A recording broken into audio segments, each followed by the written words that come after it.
ஸ்ரீமதே ராமானுஜாய நமஹ. பாசுரம் 9. தூமணி மாடத்து. இந்த பாசுரத்தில் ஆண்டாள் தன்னோட மாமன் மகளை எழுப்புகிறாள். இந்த கோபிகைகளோட தனக்கு சரீர ரீதியான சம்பந்தம் இருக்க வேண்டும் என்று ஆண்டாள் ஆசைப்பட்டாள்.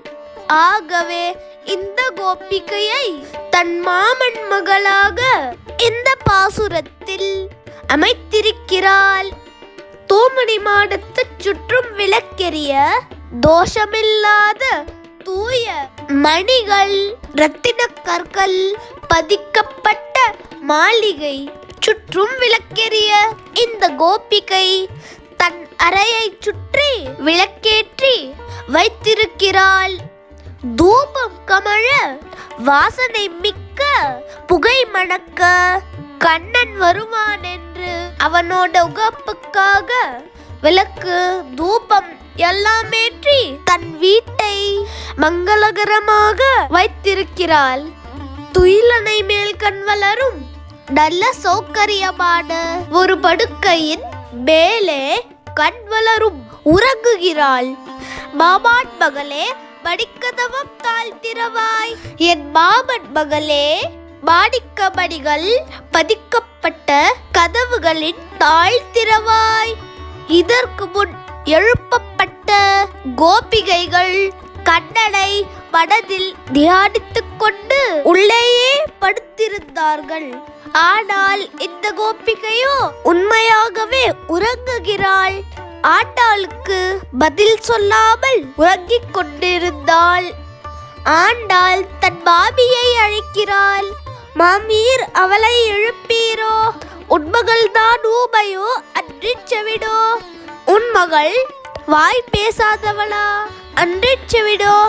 அல்லது காது கேட்காதவளா? அனந்தலோ ஆயாசமாக இருக்கிறாளா? ஏமப்பெருந்துயில் பத்திரப்பட்டாலோ? யாராவது அவளுக்கு பெரும் துயில் தூங்கட்டும்னு மந்திரம் செஞ்சிட்டாங்களா? மந்திரத்தால் கட்டப்பட்டாளா? மாமாயன் மாதவன் வைகுந்தன். மாமாயன் ஆச்சரியமான செயல்களை செய்பவன். மாதவன் மகாலட்சுமி தாயாரின் பதி. வைகுந்தன் ஸ்ரீவைகுண்டத்தில் எழுந்தருளி இருப்பவன். மாமாயன் மாதவன் வைகுந்தன் என்றென்று இப்படியெல்லாம் பகவானின் திருநாமங்களை சொல்லி அவளை எழுப்பும்படி ஆண்டாள் மாமி கிட்ட சொல்றா. மாமியும் பகவானோட நாமங்களை சொல்ல இந்த கோபிகையும் எழுந்து வந்து ஆண்டாள் கோஷ்டியில் சேர்ந்தாள். தூமணி மாடத்து சுற்றும் விளக்கெரிய தூபம் கமழ துயிலடை மேல் கண் வளரும் மாமான் மகளே மணிக்கதவம் தாழ்த்திரவாய். மாமீரவளை எழுப்பீரோ? உன்மகள் தான் ஊமையோ அன்றி செவிடோ? அனந்தலோ ஏமப்பெருந்துயில் மந்திரப்பட்டாலோ?